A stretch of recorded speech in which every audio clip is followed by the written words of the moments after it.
या ठिकाणी NSCC sports YouTube चॅनलच्या वतीने पुणे जिल्हा शिक्षण मंडळाचे मानद सचिव सन्माननीय संदीप कदम साहेब या ठिकाणी आपणाला उपलब्ध झालेले आहेत आणि या ठिकाणी पुणे जिल्हा शिक्षण मंडळाच्या ह्या सलग तिसऱ्या वर्षाच्या ज्या वार्षिक स्पर्धा ज्या आहेत ते या ठिकाणी संपन्न होत आहेत बालेवाडी या ठिकाणी आंतरराष्ट्रीय स्टेडियमच्या परिसरात आणि याच निमित्ताने आपण कदम साहेबांशी बोलत आहोत। नमस्कार सर। नमस्कार सर। सर ही जी संकल्पना आहे जवळजवळ तिसरा वर्ष ह्याच्यामध्ये आहे आणि अशा पद्धतीची ही पहिल्याच प्रकारचे जे या ठिकाणी संकल्पना आणि तिसरं वर्ष आहे की ज्याच्या अंतर्गत आंतरसंस्थागत कार्यक्रम होतोय आणि या पद्धतीने फक्त शाळांचा पुणे जिल्हा शिक्षण मंडळाचा क्रीडा विभागाचा असा कार्यक्रम असायचा, तर ही संकल्पना कशा पद्धतीने सुचली असं तुम्ही सांगाल? याच्यामध्ये सर्वात महत्त्वाचं आमचे संस्थेचे अध्यक्ष आदरणीय दादा, खरं पाहिली तर ही संस्था 1941 साली घोलप साहेबांनी स्थापन केली, म्हणजे जवळजवळ आपल्या देश स्वातंत्र्याच्या अगोदरपासून ही संस्था मोठी आहे। 2006 आणि 2007 साली जेव्हा संस्थेचे अध्यक्षची धुरा दादांनी स्वीकारली तेव्हापासून संस्थेचा विकास झाला पाहिजे, संस्थेची गुणवत्ता वाढली पाहिजे। ही संस्था बेसिकली ग्रामीण भागामध्ये जास्त विखुरलेली आहे आणि ग्रामीण भागातल्या मुलांना अद्ययावत सुखसुविधा, शैक्षणिक भौतिक सुविधा उपलब्ध झाल्या पाहिजे, त्यांच्या कलागुणांना वाव मिळाला पाहिजे, शैक्षणिक गुणवत्ता वाढली पाहिजे, हा त्यांचा पाठीमागचा दृष्टिकोन। त्या दृष्टिकोनातून आदरणीय दादांनी पहिल्यांदा अकॅडमिक डेव्हलपमेंटच्या संदर्भात भरीव अशी कामगिरी केली, भौतिक सुविधा उपलब्ध करून दिल्या आणि विद्यार्थ्यांच्या कलागुणांना बेसिकली त्यांची सांस्कृतिक प्रगती झाली पाहिजे, शैक्षणिक आणि एक त्यांची जी खेळाडू वृत्ती आहे त्याला चालना मिळाली पाहिजे, हा संकल्प त्यांनी बांधला आणि त्याच्यापासून ही निर्मिती झाली। ग्रामीण भागातल्या मुलांना चांगल्या तांत्रिक आणि आंतरराष्ट्रीय स्टेडियम पाहायला मिळावं, तिथं त्यांना चांगल्या पद्धतीचा खेळ खेळता यावा या दृष्टिकोनातून आम्ही ही जिल्हास्तरीय स्पर्धा आयोजित केलेली आहे आणि हे आमचं तिसरं वर्ष आहे। या 3 वर्षामध्ये जर आपण त्याचा जर सर्वे जर केला तर आपणाला असं निश्चित दिसून येईल या 3 वर्षामध्ये पुणे जिल्हा शिक्षण मंडळाचे जे नॅशनल प्लेयर असतील, इंटरनॅशनल प्लेयर असतील, याच्या संख्यामध्ये दिवसेंदिवस वाढ होत आहे। त्याचं एकमेव कारण विद्यार्थ्यांना आणि खेळाडूंना प्रोत्साहन देणं, त्यांना खेळासाठी ज्या सुखसोयी असतील त्या प्रोव्हाइड करणं, तांत्रिक शिक्षण त्यांना दिलं जाणं आणि त्यामुळेच ही प्रगती दिवसेंदिवस दिसून येते। या 3 वर्षाच्या कार्यकालखंडामध्ये विद्यार्थ्यांच्यामध्ये आम्ही हे तिसरं वर्ष असताना या वर्षीचं आम्ही पाहतोय तर याच्यामध्ये प्रचंड बदल दिसून येतो। मुलांमध्ये अत्यंत उत्साह आणि आपणही कुठेतरी राष्ट्रीय खेळाडू झालं पाहिजे ही त्यांची एक उमेद, ही त्यांच्या फेसिंगवरनं आपल्याला दिसून येते।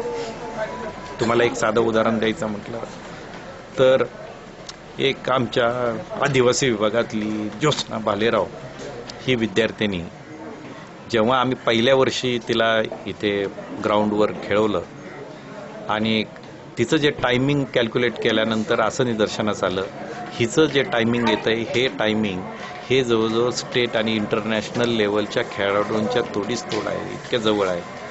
मग हे करत असताना काही तज्ज्ञांनी आम्हाला सजेशन केलं, सर ही मुलगी कॅलिबर आहे आणि हिला जर तुम्ही चांगलं मोटिवेट केलं आणि तिला जर प्रोत्साहन दिलं तर ही तुमच्या संस्थेचं नाव काढेल आणि त्या दृष्टिकोनातून आम्ही प्रयत्न केला आणि आज ती एक नॅशनल प्लेयर आहे। आमच्या संस्थेची तर एक PT उषा सुवर्ण कन्याच तिला म्हणावं लागेल, अत्यंत गरीब परिस्थितीमध्ये, म्हणजे जेव्हा तिला शूज घालून तिला पळता येत नव्हतं, कारण तिने आत्तापर्यंत कधी त्याच फॅसिलिटी अनुभवल्याच नाही। असं करत असताना आज ते आणि तिच्याचबरोबर बरेचसे काही आमचे आता 7 ते 8 नॅशनल प्लेयर आहेत, काही दक्षिण कोरियाला गेले, काही मलेशियाला गेले, अशा विविध संघामध्ये त्यांनी पार्टिसिपेट केलं आहे आणि हा एक चांगला संस्थेच्या दृष्टीने, बेसिकली जिल्ह्याच्या दृष्टीने, आपल्या महाराष्ट्राच्या देशाने आणि देशाच्या दृष्टीने हे अत्यंत महत्त्वाची गोष्ट आहे असं मला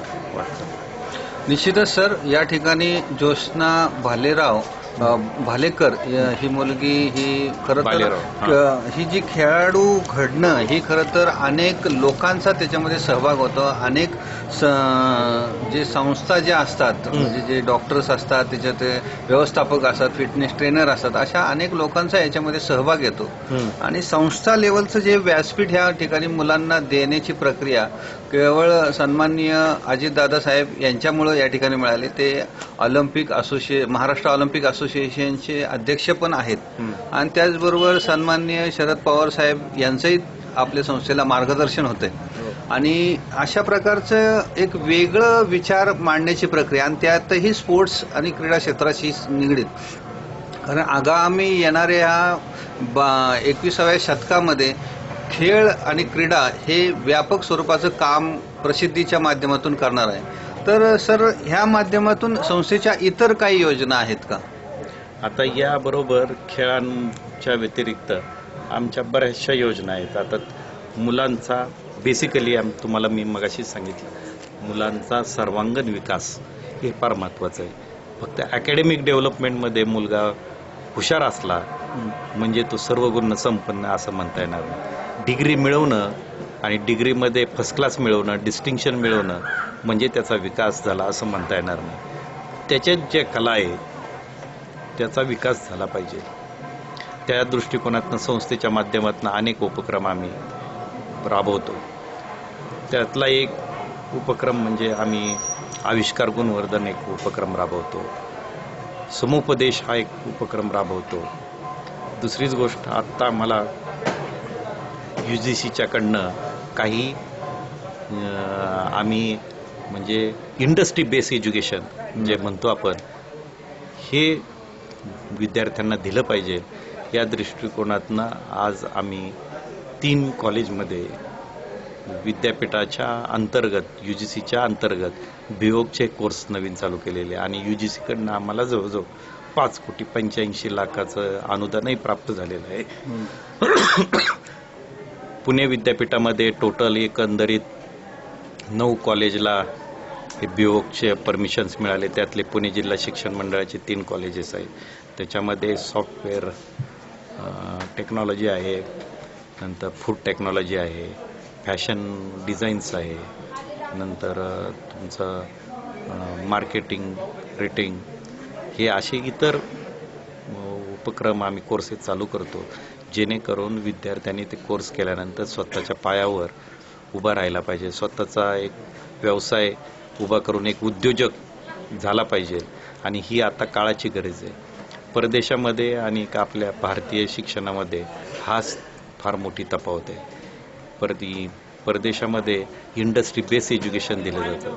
इंडस्ट्रीला काय मॅनपॉवर पाहिजे, त्याला कशा पद्धतीचं शिक्षण ते दिलं जातं आणि त्या दृष्टिकोनातनं विद्यार्थ्याची खरी डेव्हलपमेंट होत असते. त्या दृष्टिकोनातनं संस्थाही सुद्धा वेगवेगळ्या हे उपक्रम राबवते आणि त्याचा निश्चितच विद्यार्थ्यांना हे फायदा होईल याची मला त्यात शंका वाटत नाही. निश्चितच सर, या ठिकाणी तुम्ही जे सांगितलं की मग जे खेळाडू आहेत त्यांना करिअर बेस सिस्टीमच्या अंतर्गत म्हणजे खेळही त्यांचा परिपूर्णतेकडे जाईल, त्याचबरोबर त्यांना भविष्यातील संसाराची जी चिंता आहे, आर्थिक भार आहे, तर तो इतर कोर्सेसच्या माध्यमातून पण त्या संधी सुद्धा उपलब्ध राहील, या माध्यमातून तुमचा या ठिकाणी उद्देश आहे.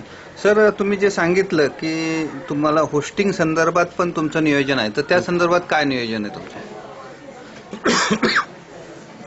आता बेसिकली हे आमचं जिल्हास्तरीय स्पर्धा ह्या आमच्या इंटरनल संस्था पातळीवर आहे. परंतु बऱ्याचशा असे काही प्रोफेशनल कॉम्पिटिशन्स असतात आणि काही प्रोफेशनल संघसुद्धा असतात. उदाहरणार्थ तुमचे बँक ऑफ महाराष्ट्राचा संघ आहे, रेल्वेचा संघ आहे, SBIचा आहे किंवा एअर इंडियाचा आहे, नव महाराष्ट्र आहे, असे बरेचसे संघ आहेत. आणि त्या जेव्हा कॉम्पिटिशन्स असतात त्याच्यामध्ये आम्हाला पार्टिसिपेट होता येत नाही. म्हणून आम्ही एक स्पोर्ट अकॅडमी निर्माण करण्याचं ठरवलेलं आहे आणि एक पुणे जिल्हा शिक्षण मंडळाचा एक स्वतःचा असा एक संघ निर्माण करावं. म्हणजे त्याच्यामध्ये कबड्डी असेल, खो खो असेल, कुस्ती असेल किंवा ॲथलेटिक्स असतील, इथं अशा बऱ्याचशा प्रकारच्या ज्या इव्हेंट त्या अंतर्गत होणार आहे की जेणेकरून प्रोफेशनल जेव्हा कॉम्पिटिशन असेल त्या कॉम्पिटिशनमध्ये आमच्या संघाला पार्टिसिपेट होता आलं पाहिजे, विद्यार्थ्यांना त्यात वाव मिळाला पाहिजे आणि आर्थिक भरीव अशी तिथे बक्षिसं दिली जातात, त्याचाही फायदा आमच्या विद्यार्थ्यांना मिळाला पाहिजे. हा एकमेव आहे आणि ते आम्ही आता थोड्या अवधीमध्ये करणार आहोत. निश्चितच सर आत्ता सुद्धा सरांनी एका उल्लेख केला की तुमची जी संस्था आहे ती ग्रामीण भागात आहे आणि मंचर परिसरातून खूप मोठ्या प्रमाणात आदिवासी समाजातील जे नैसर्गिक ज्यांच्यामध्ये गुणवत्ता आहे अशी विद्यार्थी तुमच्या संस्थेमध्ये या ठिकाणी शिक्षण घेत असतात आणि त्या अनुषंगाने संस्थेला मोठ्या प्रमाणावर स्कोप आहे की एक नैसर्गिक गुणवान खेळाडू संस्थेला मिळतील आणि त्याच्यातूनच ज्योत्स्ना भालेकर यासारखे विद्यार्थी घडतील. तर त्या अनुषंगाने संस्थेचं एक प्रायोरिटी बेसिसवरती अशी काही एरिया ठरून घेणार आहात का किंवा काय? नाही, एरिया असं अजून आम्ही नाही ठरवणार, परंतु आमच्याकडे जेव्हा आम्ही स्पर्धा घेतो त्यामुळे 13 गट पाडतो, तालुकानिहाय आहे. 13 तालुक्याच्या अनुषंगाने आम्ही 13 गट पाडलेले आहेत आणि मग प्रत्येक गटामध्ये आम्ही त्या स्पर्धा घेतो आणि त्या गटामध्ये विद्यार्थ्यांना प्रोत्साहन देत असतो. आता दुसरी गोष्ट, हे सर्व करत असताना मला मुद्दाम इथं एक त्यांचा उल्लेख करावासा वाटतो की आमच्या शिक्षण संस्थेमध्ये जवळजवळ 120 ते 125 हे स्पोर्ट डायरेक्टर आणि स्पोर्ट शिक्षक आहेत आणि त्यांचं फार मोठं आम्हाला संस्थेकडनं फार मोठं योगदान आणि एक ॲसेट आहे. एक संस्थेची ही फार मोठी ॲसेट आहे हे शिक्षक वर्ग आणि या शिक्षक वर्गांनी ह्या विद्यार्थ्यांना चांगल्या पद्धतीचं शिक्षण देऊन वेगवेगळ्या आमच्याकडे बरेचशा इव्हेंट्स आहेत. म्हणजे पुणे जिल्हा या स्पोर्ट्समध्ये तुमचं सर्व गेम म्हणजे तुमचं स्विमिंगपासनं ॲथलेटिक्सचे ऑल टाईप्स ऑफ ॲथलेटिक्स, तुमचे कराटे असतील, म्हणजे रनिंग असेल, त्याच्यानंतर जुदो असेल, नंतर योगासनं असतील, कबड्डी असेल, खो खो असेल, त्याच्यानंतर स्विमिंग असेल, बॅडमिंटन असेल, कुस्ती असेल, या सर्व इव्हेंट्स याच्यामध्ये आमचे विद्यार्थी खेळतात ते आणि एक वेगवेगळ्या थरावर खेळतात आणि प्रावीण्य मिळवतात. याचा आम्हाला फार मोठा आनंद आहे आमचा. जवळजवळ आमच्या संपूर्ण या संस्थेमध्ये 1 लाख स्टुडंट आहेत, प्रायमरी टू PG पर्यंत आणि यांना सर्वांना आम्ही सामावून घेतलेलं आहे. हे करत असताना आम्ही असे वेगवेगळे अकॅडमिकच्या बाबतीमध्ये असे स्टेप्स ठरवले. जसं 12 डिसेंबरला आदरणीय पवारसाहेबांचा वाढदिवस असतो तेव्हा आम्ही सायन्स एक्झिबिशन हे घेतो. 12 डिसेंबरला विज्ञान प्रदर्शन आणि विज्ञान प्रदर्शन हे प्रत्येक शाखेमध्ये झालंच पाहिजे. त्याच्यामध्ये आम्ही गट पाडलेले आहेत. म्हणजे 1ली ते 4थीचा एक गट, 5वी ते 7वीचा गट, 8वी ते 10वी junior college, senior college, even teaching staff आणि नॉन टीचिंग स्टाफ एवढ्यांनी प्रत्येकाने त्या प्रदर्शनामध्ये भाग घ्यायचा आणि आपले प्रदर्शन काही जे डेमॉन्स्ट्रेशन असेल ते सिद्ध करायचं. तुम्हाला एक गोष्ट सांगतो. गेल्या 2 वर्षापूर्वी, हे सुद्धा आमचं 3रं वर्ष आहे सायन्स विषय, 2ऱ्या वर्षी माळसाकांची एक मुलगी, तिचं एक्झॅक्ट मला नाव सांगता येईल, 12वी सायन्समध्ये तिने या विज्ञान प्रदर्शनामध्ये एक प्रकल्प सादर केला होता. काय प्रकल्प होता? स्टेपलर जे असतं, स्टेपलर संपल्यानंतर आपण जो बॉस असतो तो चिडचिड करतो. जेव्हा तो पेपरला करतो की संपता रे, स्टेपलर संपलंय, आणि मग तो बेल दाबणार, मग शिपायावर रागवणार, त्याच्या सबऑर्डिनेट असेल त्याच्यावर रागवणार, अरे तुला कळत नाही का स्टेपलर संपलंय असं. पण हे टाळण्यासाठी जेव्हा स्टेपलरच्या शेवटच्या 4 ते 5 पिना येतात तेव्हा त्यांनी कलर लावला, रेड कलर त्या मुलीने. म्हणजे जेव्हा स्टेपलर संपत येतं तेव्हा त्या रेड कलर जेव्हा आपल्याला डिस्प्ले होईल तेव्हा समजायचं की आता स्टेपलरच्या पेना संपत, म्हणजे जशी गाडी रिझर्व होते ती इंडिकेशन. म्हणजे हे तिचं किती सायन्स, किती विज्ञान. अब्दुल कलाम साहेबांनी त्या मुलीचं ॲप्रिशिएट केलं आणि आज तिला पेटंट मिळण्याच्या तयारीत आहे. म्हणजे कंपन्या अप्रोच झाल्यात की कारण तिला पेटंट मिळतंय, हे तिने नवीन शोधलं ना. म्हणजे कुणाला हे शोधता आलं नाही. एक किती छोटी कल्पना, पण त्याच्या पाठीमागे किती विज्ञान दडलंय. हे कशामुळे घडलंय हे आम्ही विद्यार्थ्यांना जेव्हा सायन्स एक्झिबिशन, विज्ञान प्रदर्शनाला चालना द्यायला सुरुवात केली तेव्हा हे घडलंय. असे कित्येक छोटी 1ली 4थीतली जी मुलं आहेत त्यांचं सुद्धा विज्ञान प्रदर्शनाची त्यांच्या ज्या कल्पना जर पाहिल्या तर आपल्याला थक्क करून शकतील. म्हणजे इतकी छोटी मुलं सुद्धा काय काय त्यांच्यात जे विज्ञान जे दडलंय ते विज्ञान बाहेर आणि डिस्प्ले करण्यासाठी प्रयत्न करत असतात. आणि ह्याचा एक हेतू असा झाला की जी छोटी मुलं जेव्हा हे विज्ञान प्रदर्शन करता येतात तेव्हा त्यांचे पालक इन्व्हॉल्व झाले. पालकांबरोबर तिथला एखाद्या ग्रामीण भागातला असेल तर समाज इन्व्हॉल्व झाला. एका प्रदर्शनामुळे सगळे घटक इन्व्हॉल्व झाले आणि एक चांगला उत्तम असा आमचा इव्हेंट होतो. सायन्स एक्झिबिशन म्हणून, विज्ञान प्रदर्शन म्हणून. आणि हे फार सुंदर असा संकल्प आहे आणि त्याचंही 3रं वर्ष आहे. म्हणजे तुम्हाला मी सांगितलं ना की एखाद्या शिक्षण संस्था म्हटल्यानंतर मुलाला पर्टिक्युलर एकाच दिशेने डेव्हलप करणं हा हेतू नाही. मुलांचा सर्व, जेव्हा मुलगा पास आउट होतो तेव्हा तो एखादा प्रोफेशनल होतो, एखादा उद्योगपती होत असतो, एखादा शेतकरी होत असतो, तर त्याला त्याच्या अडचणीमध्ये तो सगळ्या अष्टपैलू व्यक्तिमत्व त्याच्यात निर्माण झालं पाहिजे. त्यामुळे विद्यार्थी दशेमध्ये जेवढं विद्यार्थ्यांना आपल्याला शिकवता येईल वेगवेगळ्या अँगलनी तेवढं शिकवण्याचा आपण संस्था प्रयत्न करत असते, जेणेकरून फ्युचरमध्ये त्यांना त्याचा निश्चितच फायदा होऊ शकतो. निश्चितच सर, या ठिकाणी आपण या NSSC स्पोर्ट्स यूट्यूबच्या माध्यमातून या ठिकाणी आपल्या ज्या सलग 3ऱ्या वर्षामध्ये आपण खेळ, आरोग्य आणि त्याचबरोबर सायन्स हे यांचा एकदम संयोग घडून या ठिकाणी जी मुलांची विश्वव्यापकता या ठिकाणी जाहीर होण्याची प्रक्रिया एक ठिकाणी घडवत आहे.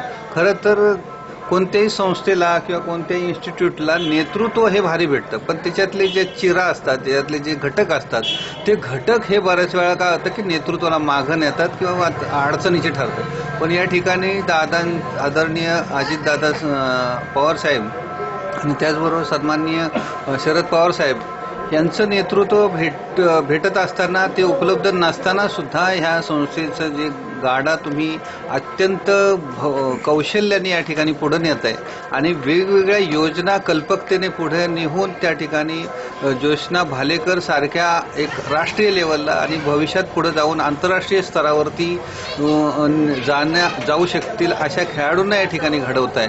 त्याबद्दल आपलं मी आभार मानतो आणि या संस्थेला शुभेच्छा व्यक्त करून NSSC स्पोर्ट्स यूट्यूबच्या वतीने या ठिकाणी आपला हा मुलाखतीचा कार्यक्रम संपवतो. धन्यवाद सर. नमस्ते.